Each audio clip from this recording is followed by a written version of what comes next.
Most of the goals we set for ourselves, large and small, we pursue them because we expect them to make us content. Surely we'll be happy once we get a great job or find a life partner or lose 10 pounds or perfect our pickleball game. But often when we get one reward, our brains suddenly fixate on something else to wish for. It is not so different from the way successful startups are constantly raising their revenue targets. From KERA in Dallas, this is Think. I'm Krys Boyd. We're never really done pursuing happiness, which is not to say there isn't joy to be found in the journey. And my guest believes that of all the skills he can help his Harvard Business School students cultivate, the project of managing their own lives is the most important. Arthur C. Brooks is Parker Montgomery Professor at Harvard, and he is also a columnist at The Atlantic, where he writes the weekly How to Build a Life column. His newest book is titled The Happiness Files: Insights on Work and Life. Arthur, welcome to Think. Thank you, Krys. Great to be with you. What does it mean for any one of us to approach the management of our own lives like we might manage a startup business? Well, the truth is that each of our lives is kind of like a startup. I'm not trying to businessize life, but when you think about it, what entrepreneurs are trying to do is that they're taking a big swing at something that's important to them. They're willing to take risks in search of something that's kind of outsized in its rewards. Now, life is like that too. We take a lot of risks, we face a lot of suffering, we have a lot of uphill battles, but we're trying to do it in service of real rewards, not rewards like entrepreneurs and business are. It's not money or power or market share or anything like that. I mean, some people are thinking about that for their own lives, but really what we're trying to get is love and happiness, which is an audacious entrepreneurial thing to want. So I teach my students, look, you might be startup entrepreneurs. I teach at the Harvard Business School after all. And I say, that's great if you do that. But the real business is the business of your life. So treat your life like a true enterprise. Do we need like a business plan for our own happiness? Do we need to define what it means for us individually? Not necessarily. And a lot of entrepreneurs actually don't have a business plan. As a matter of fact, only about 40% of successful business entrepreneurs have an actual business plan. If you buy a book on it, they'll say, oh, yeah, you have to know exactly where you're going. Well, most of us in our business lives, and we don't know. I mean, my guess is, Krys, you didn't have your whole career laid out in front of you. And you'd be pretty shocked 10 years from now to look back right now and think what you were going to see. That's the serendipity of life. That's the adventure of life. What you have to have is a lot of really good habits. You have to have a lot of good ways to structure your own life so that you have the highest chance of getting the love and happiness that you really want and you want to bring to others. I love that your very first chapter here is all about failure because it is something that we try really hard to avoid. You say instead we should try to get good at failing. Yeah, I mean, I sort of specialize in strivers, charging people who are extremely ambitious. It's because they study the Harvard Business School. But then again, the listeners to this show, too, are taking their lives pretty seriously. They like ideas and they want to be successful in terms of what they're trying to do with their work and lives and careers. And I think that's really great. What holds people back the most who are strivers is kind of a death fear, as a matter of fact, Krys. You know, I've done a lot of work. I've been working for the past 13 years with the Dalai Lama. And what the Tibetan Buddhists talk about all the time is getting over your fear of death because it's the most inevitable part of life. And only when you don't fear your death will you be free to live, is how they talk. Well, the truth is that people who are very ambitious and hardworking, they're very afraid of failure. The most afraid of failure, the greatest fear I've ever seen is among the people who fail the least. They don't have any reps in it. And so the result is that, you know, my students are terrified of failing and it holds them back from living like a startup entrepreneur in their lives. They don't take enough risk. Some of them are so afraid of failure, they won't ask somebody out on a date, for Pete's sake. And, you know, what else is your 20s about is, you know, taking that kind of risk. And so I talk to them about how to understand failure, get good at failure, learn from failure, grow from failure, and suffering and all the other things you think you don't want, but you actually need. You actually suggest writing a CV of failure, like writing down all the ways in which we have failed. Most of us cannot forget big failures. Do we really need to go through the exercise of putting them down on paper? The answer is yes, because when we don't benefit from them. Then we just kind of have it as a phantasm, like a ghost up in the attic. They bother us, but we don't explicitly get the learning and benefit from them that we do if we're able to analyze them. So here's the problem with our feelings. People don't understand emotions very well. What they are is a universal language in the limbic system of the brain that indicates to us when there are threats and opportunities. The negative emotions say there's something out there that might be bad for you that you should avoid, and the positive feelings suggest there's an opportunity that you should approach. That's really all emotions are. What happens is that when we leave our strong experiences in the limbic system, we don't consider them, when we don't meditate on them, when we don't write them down and talk about them, we never move them to the executive centers of our brain, which is called the prefrontal cortex. And if we do, we can learn a lot from them and we can actually put them into perspective. Hey, that thing didn't kill me. That's pretty interesting. I actually benefited from it. Oh, that's really great. And so I ask my students to keep a journal of failure and disappointment. I mean, you can keep a journal of gratitude if you want, but this is really for the pros. Is, when something you don't like happens, write it down, and then 3 weeks later, come back and underneath it, write down what you learned from that. About 3 months later, come back and write down how you benefited from it. And there's always something. I mean, it might not be. You might not be saying hooray for that failure, but there is always something good that came from it. And in doing that, you really learn by installing it in the executive centers of your brain. And after about the 4th failure, you start to look forward to going back to your journal because you get to look at the victories that are above it that you're now writing underneath. To be happier, you advise we spend less time doing things we hate. I think this is, intuitive advice for everyone. But, we all have lots of things that we have to get done. How can we tell the difference between the ones we can let go of and the ones we really have to do? The truth of the matter is that there are things that we have to do that we don't like. We don't really hate those things. These are things that are sacrifices for us, or they might be uncomfortable for us. But the things that we really hate are big signals, generally speaking, that we're using our lives in a kind of a counterproductive way.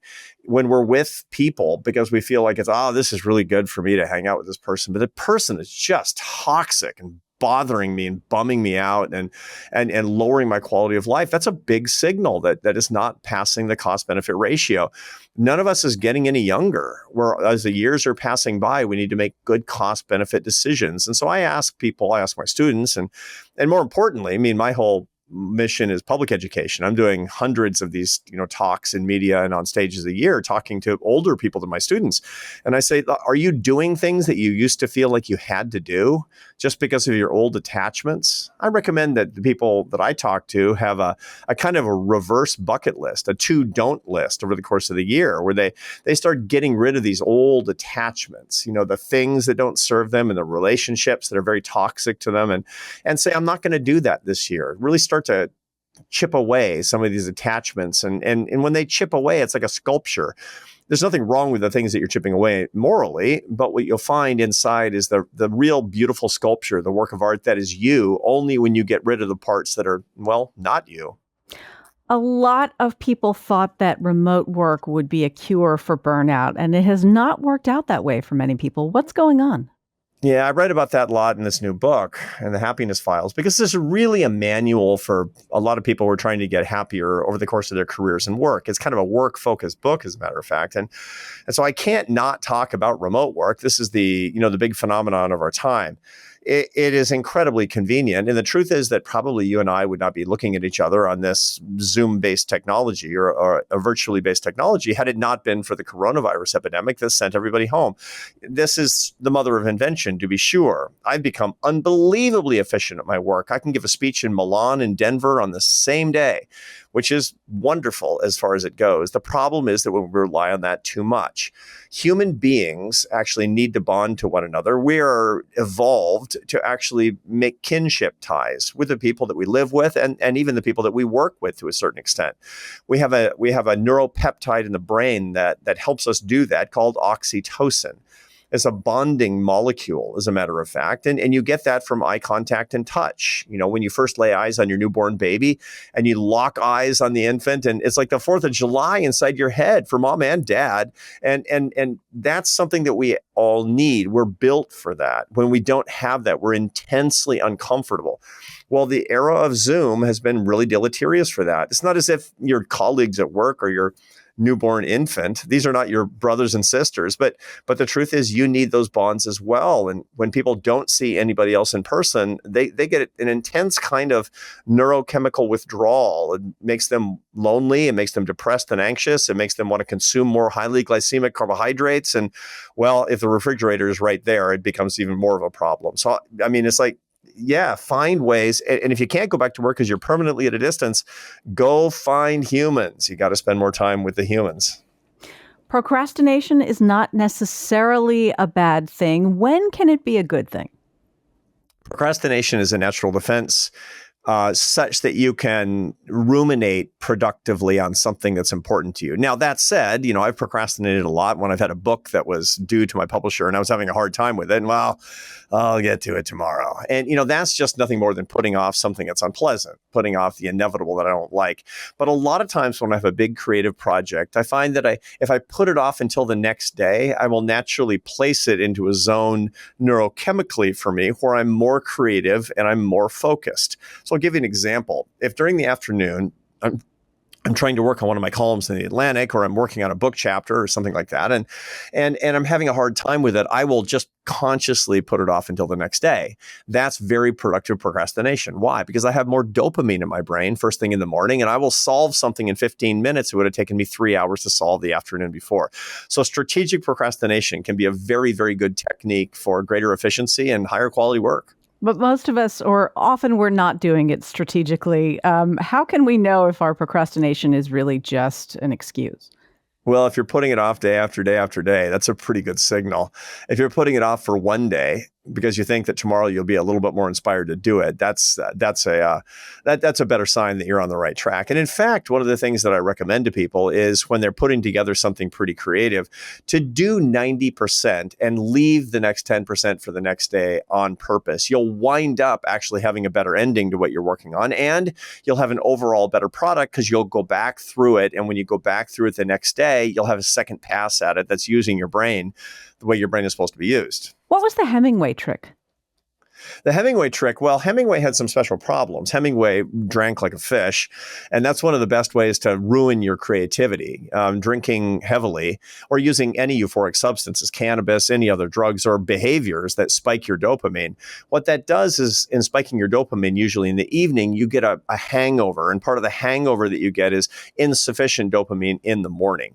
Now, insufficient dopamine in the morning is you're going to feel unfocused and uncreative, and everybody who's had a couple of benders under their belt who's listening to us right now knows how that feels. Like, yeah, I drank too much last night. Well, I can't get focused on my work and I don't feel very creative. That's why, because your dopamine is way below baseline the next day. Well, that was every day for Hemingway. So what happened with Hemingway is he had to let himself recover and get over his daily hangover. And then he knew he was only going to have about 2 hours of focused productivity as a novelist. If you're writing fiction, you need dopamine. You need a lot of dopamine because it's a pure creative endeavor. So what he did was, when he knew he was going to start feeling creative, to keep him in the zone, he would take his typewriter. His typewriter was in the closet and it was facing the back wall of the closet. And he would go in, standing up, looking at the closet wall, and wouldn't leave until he had actually typed and worked on whatever novel he was working on for 2 solid hours, knowing that that was pretty much all he was going to get. And then he was, back to the bottle. It's remarkable that he had the discipline to form this habit for himself, but not to quit drinking. Yeah, he figured out a way to do both. This is one of the things that I recommend to my students. The truth of the matter is, it was pretty romantic in those days to be a hard drinking artist, but the history and science have not smiled on that approach very much at all. A lot of our younger listeners are actually drinking a lot less than their elders, than their parents did, because it's a neurotoxic substance. For your creativity and productivity and happiness and health, the best number of drinks per day is actually 0, is the way that turns out. And so what I tell my students is, there's basically 3 things that you can do really well, but you can only do 2 of them at a time. You can be excellent at family, you can be excellent at work, and you can be excellent as an alcoholic. You can do 2 of those things at the same time, but you got to pick the 2. And they think about it a little bit and they say, I think I like career and family. I say, good choice. Hemingway didn't make that choice. Arthur, you share here that you are very good at saying yes to things that excite you, not so good at saying no. What does that have to do with hyperbolic discounting? Well, basically, the reason I say yes to everything has to do with the fact that I'm an incredibly high affect person. Now, what that means is that's just, behavioral science gobbledygook. People like me who've suffered through PhDs have to have a special word for everything. High affect personality means somebody who feels both positive and negative emotions very intensely and tends to exhibit those emotions very intensely as well. About a quarter of the population is in the high positive, high negative category.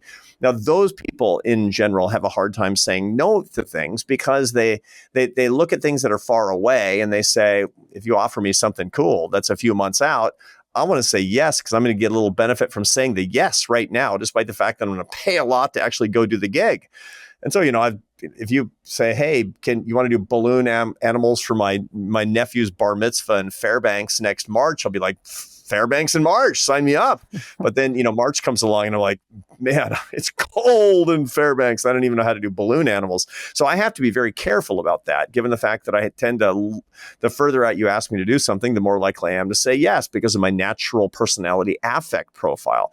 The result of that is I have to have people around me who protect me from myself. The people that I work with are like, don't tell Arthur that there was this opportunity because he will say yes. And I've actually built these screens for myself so I don't say yes too often. And are you thinking about future regret? Like maybe March comes along and your nephew has no balloon animals in Fairbanks and you feel bad about that? Not really. I'm just thinking about future adventure, and something right now that's far out sounds fun to me. And that's really what I want. I mean, my life is all about having maximum numbers of adventures, which is why I've done a lot of stuff. I was a musician for a long time, a professor for a long time. I ran a company for a long time. And now the best. Now I get to actually travel around the world talking about happiness with people.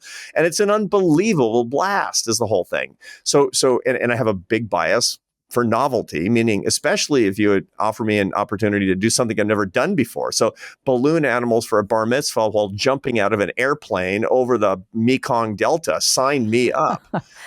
It's interesting that as an admitted high affect person, I don't know that you need to admit it. I think it's pretty evident talking to you, but you also write about the value of emotional self-control, of keeping things Yeah. a little bit buttoned up. I think for our generation, this is something that was maybe more valued than it is today. Talk a little bit about how we maybe misinterpret what we will get out of letting all of our emotions hang out all the time. Yeah. So despite being a high affect person, I try hard to make sure that I'm managing my emotions so they don't manage me. And you really have those choices. I mean, we've all met somebody who's a high affect person, but also a highly reactive person. When they're angry, they yell without thinking, and then they have to apologize. When they're sad, they cry, even at work. These are people who will, laugh really loud and then feel embarrassed about something they shouldn't have been laughing about. And there's a reason for that in a lot of cases. As a matter of fact, there's a whole class of citizens in our society that can't control their emotions. They're called little kids. I live with my little grandson, Joseph, and, he's 2 years old and he's a dictator. When he doesn't like something, he lets you know about it and he's got you running around, as a matter of fact. And it's sort of successful, which is why he does it. But, then he apologizes in his own way and it's hard for him. Now, the reason is because he's not synaptically wired. His brain is not fully developed. As a matter of fact, the brain development that we're talking about is the emotional console in our brains, the limbic system, and then the place where we make the decisions, which is the prefrontal cortex. And the wiring between those two parts of the brain is not complete in human females until the age of 21. In human males, I think it's like 70, which is a different problem. And so the result of it is we all have to work harder to make sure that we're consciously trying to move the experience of our emotions from the limbic system into the prefrontal cortex so that we can be making the decisions to display the emotions that we want to display. I mean, many philosophers have talked about this. Baruch Spinoza, the famous Jewish Portuguese philosopher who lived in Amsterdam in the 17th century, he talked an awful lot about the fact that you should wait when you're feeling something. And that was kind of the Jeffersonian admonition to count to 10 when you're angry or count to 100 when you're really angry. And all they're saying is wait for your emotions, wait for your prefrontal cortex to catch up to your limbic system so that your emotions are not expressing themselves. You're deciding which parts of your affect that you want to share with others. Nothing can steal happiness from a day like feeling worried. What separates regular worriers from chronic worriers? Well, that's a question of rumination. And rumination is actually, it comes from ruminare, which is the verb in Latin for to chew the cud. A cow chews the cud. And that's where rumination comes from. And we all know how this feels, where you're going over regret or something you're anxious about. And anxiety, by the way, is a form of unfocused fear. And the lack of focus and its low intensity means we can kind of chew on it and chew on it and chew on it. And when we do so, that's worry.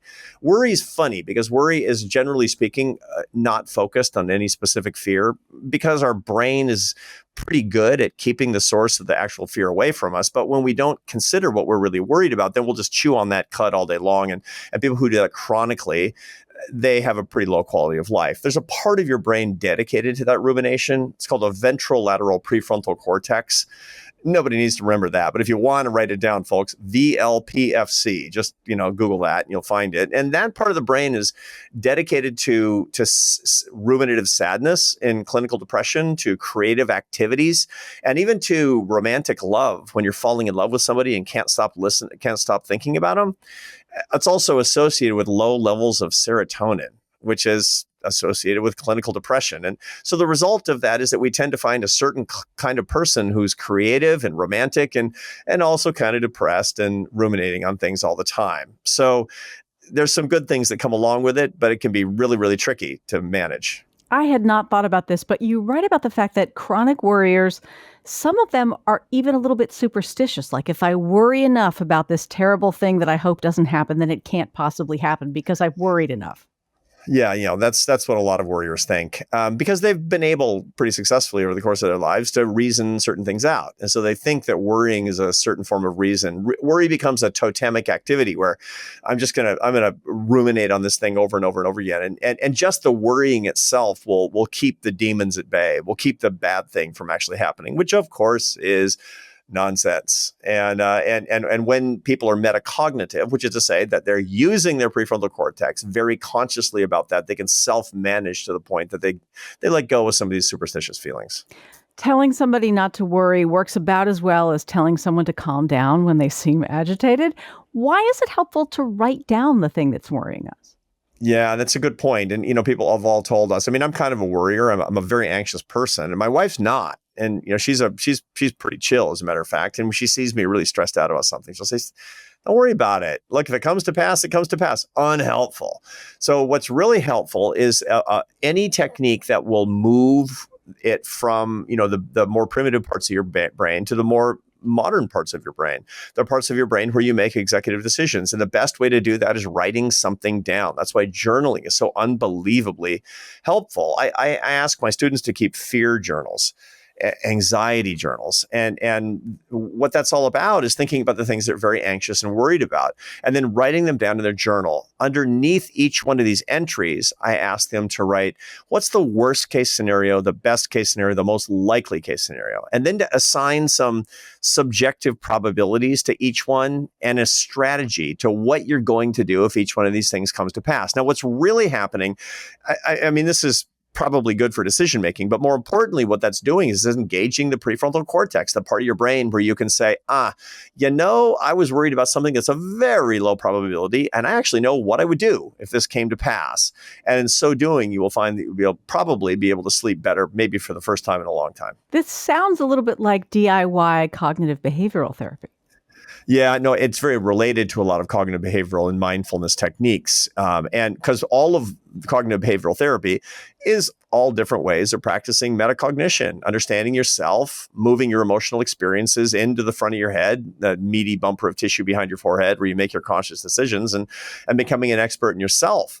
That's what's really going on. I tell my students, look, your psychology is biology, so you have to understand your brain. And when you manage your brain in a thoughtful way, you can get a lot happier, and also you'll be a lot more grateful for the way that your brain is working. Arthur, what do we know about the extent to which money can actually buy happiness? There's a lot of debate about that. And the debate between economists is always kind of a blunt one. I was trained as an economist, so I understand the problems that economists have in talking about certain things in behavior. They always will say, how much money is enough? In other words, at what point does happiness flatten out? And there was an early paper by Daniel Kahneman and Angus Deaton. These are two Nobel Prize winning economists about 15 years ago that said it's $75,000 a year, $75,000 a year, very specific amount of money, because what they found using a very large sample of Americans is that's when contentment and life satisfaction flattened out. Now, later, a guy at Penn, a professor at Penn named Matt Killingsworth, he found that it was a much higher number. Well, finding the exact number isn't the right approach. The truth is that at some point there is a number where your happiness is going to start flattening out. What really matters is your motive for earning money and what you do with your money is what it comes down to. If your motive for earning money is being a big shot, comparing yourself to others, or trying to measure your own self-worth, there's never enough. I have the data on that. Psychologists, other behavioral scientists have been studying that for generations. That's bad. And so we actually have to fix that if that's the case. The second thing that's worth keeping in mind is how you spend it makes all the difference. If you're buying things, flashy things, expensive watches and cars because you want to show off how resource rich you are because you're trying to get mates or whatever it happens to be, it's not going to bring happiness. It just isn't. Mother Nature wants you to do that, but Mother Nature doesn't care if you're happy, Krys. There are really only 4 ways to buy happiness, and none of them are these kind of ancient peacocking things that people do. One is to buy experiences, but to quietly spend them with people that you love. Another is to buy time and to quietly spend it in self-edifying activities. Another is to give your money away, but not to give your money away publicly and put your name on a building. And last but not least is to save your money. The least sexy thing you can possibly do with your money is to save it, but that gives you a sense of progress. And those are the 4 ways to actually buy happiness, and none of them involves a Ferrari. When you say buy time, you mean outsource tasks that we might otherwise do for ourselves. That's right. And if you can afford to create jobs, that's great. I mean, it's like, go create a job. If you can afford to pay somebody to cut your grass, pay somebody to cut your grass. They'll be delighted to cut your grass and take your money. But then there's the second part of the deal, which is that you have to spend the time doing something meaningful. Spend the time in prayer, go for a hike in the woods. Meditate with your partner. You can't spend it scrolling Instagram. That doesn't count because you're frittering away your time and you'll wind up unhappier. Lots of people will know someone who has enough money to pay for all the basics, maybe even some extras, and still suffers from a significant degree of financial anxiety. What are we still worried about if we can be pretty certain that we'll be able to keep a roof over our heads and food on the table? Yeah, no, that comes from a couple of different sources. And number one is a lot of people who grow up in poverty, they never quite believe they're not going to wind up in poverty again. It's a really, really common insecurity. And metacognition, where you're actually paying attention to your own thinking process, can help you a lot with that, because an inchoate worry that doesn't make sense shouldn't be holding you back. This is one of the reasons that therapists will try to make you think about what the source of your fear is. One of the ways to do that is by really leaning into that fear, saying, what would it mean for me to be poor? How likely is it that could actually ever happen? And you're using your prefrontal cortex in that case. The other thing that people actually do along these lines, where they have a significant amount of anxiety about this, is, people who from a very young age were taught that everything has to be earned, including the love of others. So very high-performing young people, for example, the only time they get love and attention, or at least affection and attention from their parents, is when they bring home a good report card, and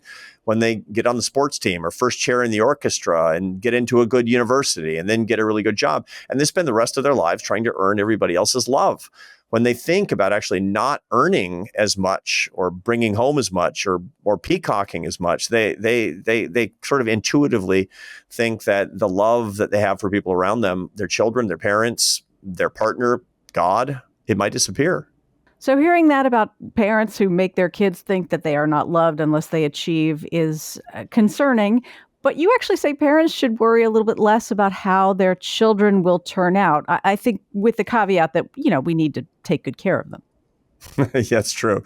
And, when I talk about children feeling like they have to earn everything, I mean, I know a lot of people shaking their heads because they're high performers and like, that's it. I've been trying to earn my partner's love because mom didn't give me enough love until I brought home A's on the report card. Don't blame mom. Mom was just doing the best that she possibly could. Mom might have been brought up under hard circumstances and wants you to be successful. That just doesn't turn out to be a very good technique. But the truth of the matter is that we all can write our own life story. That's the most beautiful part about it. Once you understand these things, you can get beyond these things. And so I talk an awful lot about the fact that we all have these patterns of our behavior. And the most important thing that we can do is to become experts in ourselves, which is why I teach the class that I do. You need a PhD in Krys Boyd studies. Assuming that people are reasonably employable, Arthur, what keeps us in jobs that really don't make us happy? We become what economists call path dependent. People stay in jobs because that's what they've done, and the transaction costs are high of moving, but also they're really afraid of what they haven't seen before. I've studied this a lot. Now, to begin with, I've changed jobs a lot. I've actually had 4 completely different careers. The first one was not by choice. I kind of had to leave the music profession because there wasn't I was a classical French horn player in the Barcelona Orchestra, and that was a good job, but it didn't have a future to it. And I wanted to have a family. And so I went to college in my late 20s and early 30s, and I found there was other stuff that I was interested in, but I was kind of thrown into a new field. I became a behavioral scientist and at a relatively late in life. So for me now, changing is much easier. The reason it's much easier is because I've done it from French horn player to economist is a pretty big change. And I've learned, the fundamental truth in life, which is that everything is easy as long as you're not holding a French horn. For other people that haven't made these big changes, it's super scary because they think, what if I'm moving from something I don't like to something I like even less? And the data say it's probably overwhelmingly likely not to be the case. Almost everybody gets happier when they change jobs. Almost everybody gets happier. Now, the honeymoon is when you're happiest, and then it does come down, but not all the way back to where it was. And so I recommend to people that they kind of spiral in their careers. Every 7 to 12 years, they think of their career as a stack of mini careers of their own designation, and they kind of go do something new. Women are much better at this than men generally. Women will have, their first career after education, and then many will actually dial down what they're doing professionally and raise children for a little while, and then dial back up to part-time, then dial over to something else entirely. And that's one of the reasons that at the end of the day, women tend to say they've had a lot more career satisfaction than men because they're better at spiraling. Arthur, do unhappy people dislike their work, or does work make people unhappy? Yes. It's a vicious circle. And actually, this is one of the problems with people who are chronically dissatisfied with life, that all of their circumstances bring them down, and they bring down their circumstances. So you find that really unhappy people, they embitter their marriages, and their bitter marriages that make them unhappier. This is one of the reasons that one of the worst pieces of parenting advice I've ever gotten is that, well, it's not even advice. It's just kind of an observation that you're never happier than your unhappiest child. Well, newsflash, your kid doesn't want an unhappy parent.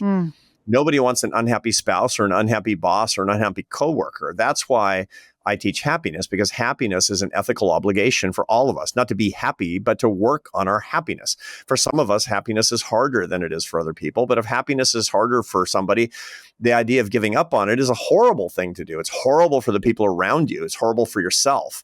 Every single person listening to us can get happier. I mean, ultimate happiness is not the goal, because you're going to have negative emotions. If you didn't, you'd be dead in a week. You're going to have negative experiences because that's life on earth. But you can get much better at the skill of happiness, understanding your mind and brain better than you did before, to build your habits, to love others and teach it to everybody around you. And you can become a happiness teacher. As a matter of fact, that's what I want. I'm trying to create a whole generation of happiness teachers, because ultimately that's how we change our society. I do think happiness is harder for some people than for others. I suppose I'm fortunate that I feel like a pretty content person.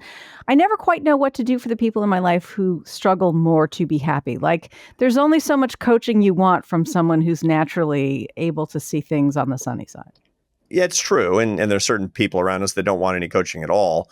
You may have noticed, if you have teenage children, that they don't like being coached with respect to their happiness. But I have a special technique for that, by the way. And people ask me all the time, how do I share these ideas with my 17-year-old or something like that? I say, it's the oldest trick in the book. It's called the appeal to authority. Send them one of my YouTube videos, an edition of my podcast, or something that I've written. Say, I've been reading this thing or listening to this thing, and I'm not sure how I feel about it. Would you watch this and give me your opinion? And then it becomes dinner time conversation. And before you know it, you're actually having a discussion on something productive. And they Krys, they never catch on. How can any one of us get better at receiving criticism that is meant to help us? Yeah, it's a hard thing, and some of us are more defensive than others. I'm married to a Spaniard, and they're quarrelsome people by nature, but that's better than us because we're defensive people by nature. That's a volatile combination, as you can imagine. But the truth of the matter is that people around us who really love us give us a gift of feedback. They're not always right, but the truth is that while we don't want the truth, we need the truth, at least as far as the truth is according to people who are around us that we trust. And so it's good to get into, especially among families, of a climate of honesty and with friends of honesty, and to say pretty regularly, I want your feedback. And it's okay if I don't agree with you, but I need to know what you really think. That and then it becomes kind of a culture of that. And that's kind of cool, as a matter of fact. You know, the great hedge fund manager at Bridgewater Capital, Ray Dalio, everybody's heard of Ray Dalio, and he's a legendary figure. What he's most known for in the industry is having radical honesty and open criticism, even of him inside his company. And, you know, I heard him say pretty recently that he was giving a little presentation, and a 21-year-old intern wrote a feedback evaluation right after the meeting saying Ray didn't do his homework. Ray's slacking. Ray is, come on, man. I mean, he's the founder of the company. But the truth is, if you create a culture of that, then it becomes actually pretty easy to deal with, because as you're getting and giving and everybody's getting better, and then the people who are criticizing you are actually rooting for you to get better if you have the right culture. I think this idea is really interesting, that we can use criticism as insider information, as feedback that we have solicited. But the point that you said, you don't necessarily have to agree with someone, is interesting, because I think sometimes people think if I'm to take criticism constructively, that means I then have to change everything I'm doing to please my critic. That's not necessarily the case. No. And anybody who's doing work in public, like you or me, if you go online to look at what people are saying, if it's going really well, then it's 90% positive and 10% evil. And if the evil part is the part you're listening to, because we have a bias toward the negative, it's literally in psychology called the negativity bias. You pay attention to the people who are unhappy about you, because if you don't, that can become a very big problem for you in the ancestral environment. You know, somebody's smiling sweetly at you, and that's nice, but somebody's frowning angrily at you, you take note, because that could be a very big problem for you once you turn your back. And the result is that we do that online, we do that all around us. We give undue attention to the negative, but that's just one more piece of data. And all the data actually matters. Should we also look critically at the praise people give us? We should, because a lot of that's nonsense. It's that you're more likely to get somebody's true, unvarnished opinion that's negative. This is discounting Twitter, right? I mean, we're not talking about environments that are social media in general, disproportionately that are populated by people that have sociopathic traits. Trolls on the internet literally have a high propensity towards psychopathy. And so that's not where you're going to get negative feedback that's accurate. But when you're around other people that are giving you criticism, that's more likely to actually be accurate than the people who are just buttering you up, especially when you're in a position of authority, like a boss. You know, it's amazing to me how many CEOs I've talked to who actually think that their jokes are funny. Amazing. Is the midlife crisis a real thing, or is that a cultural phenomenon? That's an argument that psychologists have been having for a long time. The idea of the midlife crisis, I mean, it kind of goes back to, well, Gail Sheehy's famous book Passages that interviewed dozens and dozens of people, some of whom went on to have pretty significant career. John DeLorean was one of the interviewees, weirdly. And she believed, and a lot of people subsequently in pop science came to think that there's a crisis that naturally occurs. The truth is that we do have changes over the course of our lives. I've written an awful lot about the fact that the first part of your professional life and the first part of your adult life in general is characterized by something called fluid intelligence, which is intelligence that's based on working memory and innovation, focus, indefatigable energy. And the second part, starting in your 40s and 50s, but it really goes through your 80s and 90s as long as you have your marbles, is called crystallized intelligence. And that's based on pattern recognition and wisdom, not innovation as much as teaching capacity, instruction. And those are two very, very different things. What I find when it comes to burnout and midlife crises is that people are on the wrong curve. They're trying to do what they used to be good at. If you want to have a midlife crisis, try to keep doing what you were good at in your 20s and 30s when you're in your 40s and 50s. Trust me, folks. And this is what I do for a living. And if I were trying to do that, holy moly, I was writing academic journal articles so mathematically sophisticated in my 30s, I can't read them today. But now I'm 61 years old and I have an audience of about 500,000 people a week in the Atlantic, and they're non-specialists, and I'm writing about science. Why can I do that? Because I can talk in a way about science that people can understand because of my crystallized intelligence. I would fail trying to do what I was good at before. I succeed in doing what I'm good at now, and making a mistake of not getting on the right curve. Well, that's when you have a real midlife crisis. So happiness in midlife and beyond is in part about recognizing the way that things have changed and adjusting accordingly. Yeah, for sure. I mean, holding on to the past is always a really bad idea. I'm writing a column right now. It'll come out in a couple of months in the Atlantic. I'm usually 10 weeks out in my column. So, because I'm trying out the things I recommend. If they don't work, I don't publish. And it's interesting because I'm actually going to time it to my 34th wedding anniversary. And I have all these data on what my wife and I were probably looking for when we met each other. And then I have a whole bunch of really interesting research that shows that what we're looking for now, and it isn't the same. And so one of the best ways for you to be unhappy in your marriage is trying to do what attracted you, or to look for what attracted you when you were 27 and give what you thought your partner's attracted to at 27, as opposed to being a grown-up, being a 61-year-old, doing what the person actually wants and being the person you're trying to be. In general, if you want to have a big problem in your life, hold on to the past. How can we make meetings less a source of dread for everyone involved? Cancel them.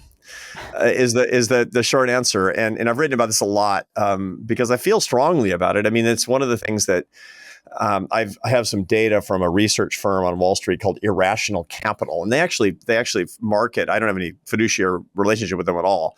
I just think their data is interesting. They have an electronically traded fund, an ETF, that selects for the portfolio companies that have high levels of workplace happiness. So they're in the top 20% in workplace happiness. And then they sell the companies that are no longer scoring this way in annual surveys, annual interior surveys, proprietary data. And one of the things that actually makes workers the happiest is an internal culture of efficiency with the workers' time. People know when you're wasting their time, and they hate it when you're wasting their.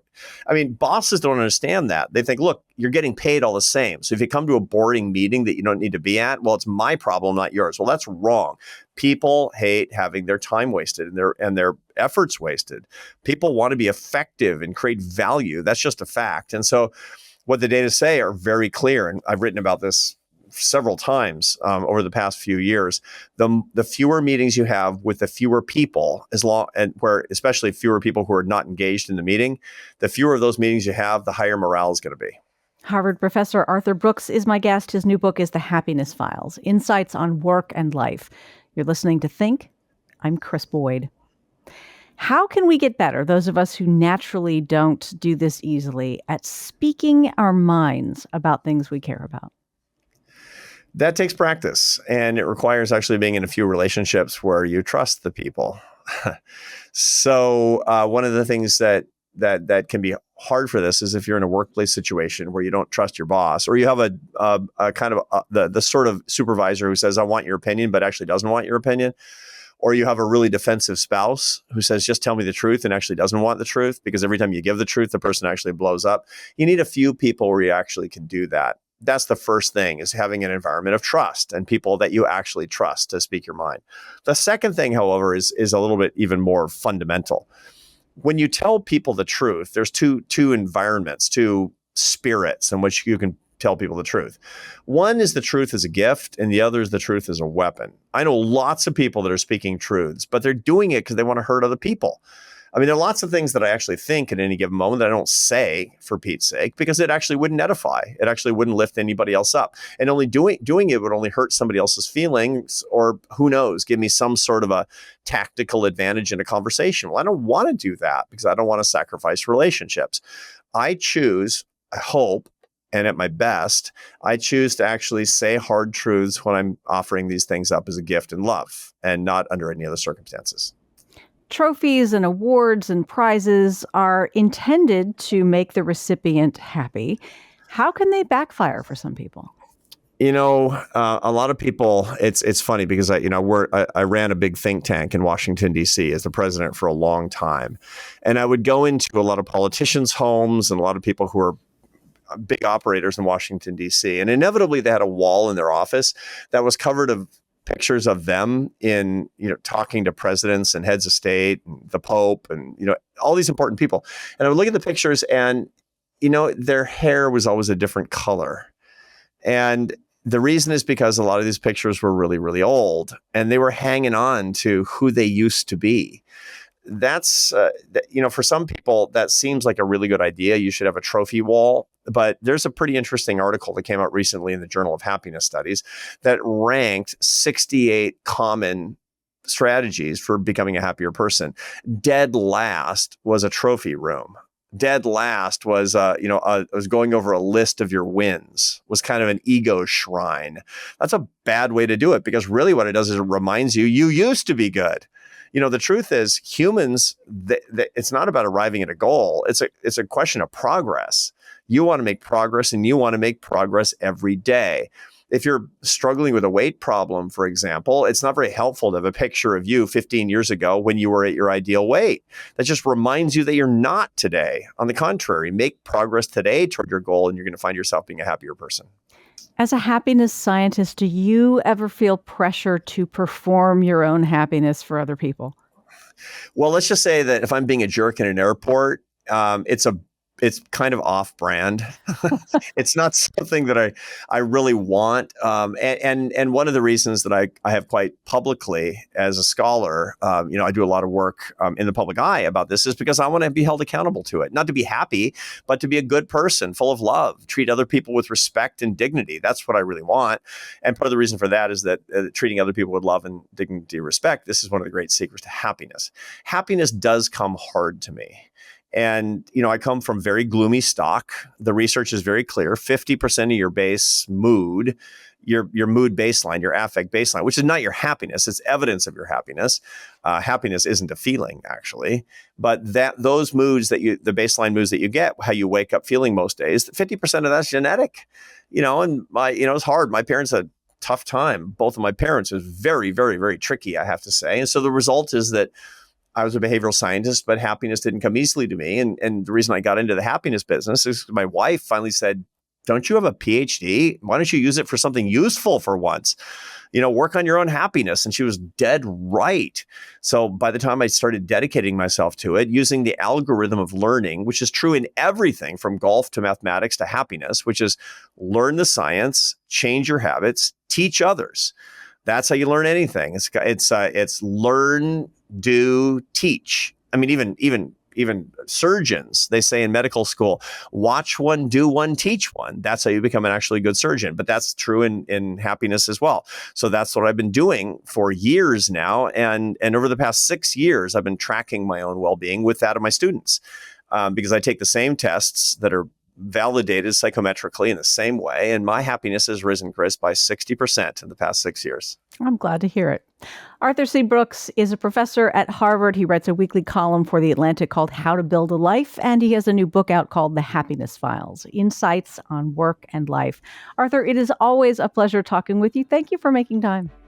Thank you, Krys. It's lovely talking to you too.